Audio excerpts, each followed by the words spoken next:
दो भुजाएं हैं, एक एंगल दे रखा है 110 और ये, तो सबसे पहले क्या करेंगे, हम इसके समांतर एक रेखा खींचेंगे जो R से होके जाएगी, कहाँ से होके जाएगी, R से। ठीक है, अब मैं पता है जो अंदर वाले एंगल होते हैं, इंटीरियर एंगल होते हैं, उनका जो अंदर का जो कोण होता है, ये वाला और ये वाला किसके बराबर है, 180 के। इनका टोटल कितना होता है 180। तो जब 110 है ये है, तो ये कितना बचा 70 डिग्री, कितना 70।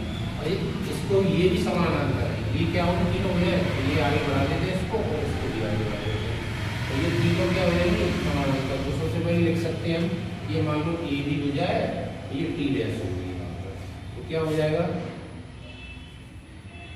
एस टी पैरेलल है पी क्यू के, और पी क्यू पैरेलल हो जाएगी ए आर।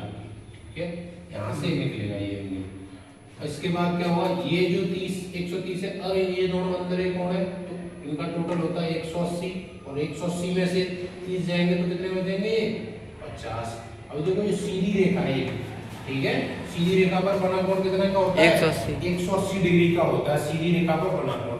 हमारे पास क्या है, यहाँ ये 50 डिग्री है, ये क्या कहते हैं 70 डिग्री है, तो 70 और 50 कितना हो गया 120, टोटल कितना होता है 180 होता है, तो कितना बचा ये, इसमें से 180 में से 120 को माइनस कर दो, कितना आ जाएगा 60 डिग्री, कितना आ जाएगा 60 डिग्री।